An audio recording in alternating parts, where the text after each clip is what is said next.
Posibleng malungkot ang Pasko ng ilang user ng digital bank na GoTime. Yan ay matapos umanong manakawan ng libo-libong piso ang kanilang mga account. Para sa kanila, kulang na kulang ang security measures ng bangko para sa paglipat ng pera. Narito ang agenda report ni Agatha Gregorio. Sa pagbukas pa lang ng cellphone, makikita na ang dami ng mga babala na huwag pindutin ang anumang link sa mga text message. Ang ilan dyan galing sa mga bangko mismo. Kahit ang National Telecommunications Commission, sunod-sunod na ang warning ngayong Disyembre. Walang nababanggit na partikular na scam pero dumarami na ang mga post mula sa GoTime users na umano'y nanakawan ng libo-libo matapos mag-click ng link. 90,000 pesos ang nakuha sa isa sa kanila. Nag-text po sa akin yung GoTime lang nakalagay. Yung text po medyo kinabahan po ako kasi kala ko po ba mabuksan yung account. 90,000 po kasi nandun.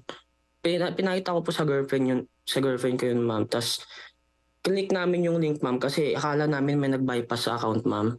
Tapos pagka yun po, hindi siya tumagal ng 5 minutes, ma'am. Tapos yung nilagin yung account namin, ma'am, sabi parang iba na daw yung password. Hindi bababa sa 11,000 pesos naman ang nabawas sa accounts ng ilan pang GoTime user na nakausap ng Bilyonaryo News Channel. Hindi naglalayo ang kanilang mga kwento. GoTime ang nasa contact name ng nag-send ng tinutukoy na scam text.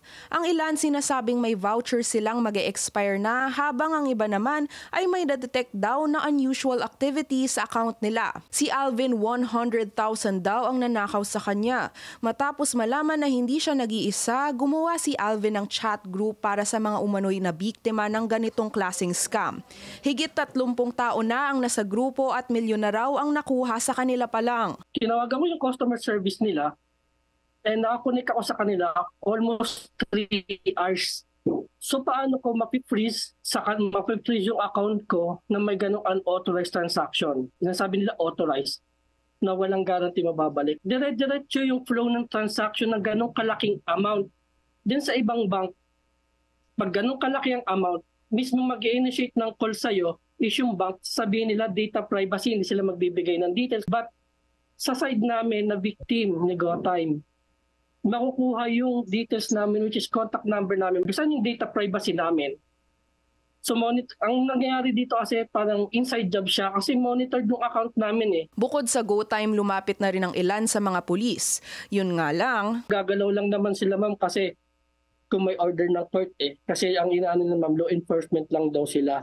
So sinabi rin sa akin, ma'am, ng cybercrime na sabi ko kasi sir, sabi ni Paymaya, yung fraud ni Paymaya eh, pag nag-file daw kami ng police report is Paymaya to law enforcement. Ang sabi sa akin sa cybercrime, ma'am, na si Paymaya, dahil na namin daming kaso kay Paymaya pero hindi sila nagbibigay ng details due to privacy daw.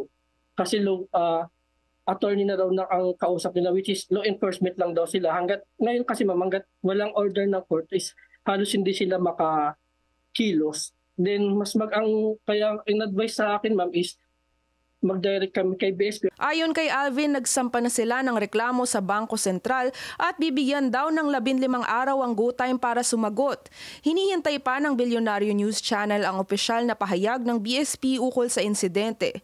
Pero nitong buwan lang, nagbabala na ang BSP laban sa text hijacking na gumagamit ng International Mobile Subscriber Identity o IMSI catchers. Gumagamit ito ng mas malakas na signal kaysa ang malalapit na legitimate cellular tower, kaya naloloko ang mga cellphone sa isang geographical area na mag-connect sa kanila imbis na ang tunay na network. Inaabisuhan ng BSP ang mga consumer na huwag mag-click ng anumang link sa mga text message kahit mukhang galing ito sa bangko ninyo. Dapat din daw tignan ng mabuti ang bawat message at agad na mag-report ng unusual na mga transaksyon sa mga bangko o e-money provider. Dagdag ng Bangko Sentral, may ginagawa ito upang tugunan ang issue ng text hijacking. Naniniwala naman ang ilang umano'y biktima na mababalik ang kanilang pera. Wala pang sagot ang GoTime sa Bilyonaryo News Channel tungkol sa mga ulat. Para sa agenda, Agatha Gregorio, Bilyonaryo News Channel.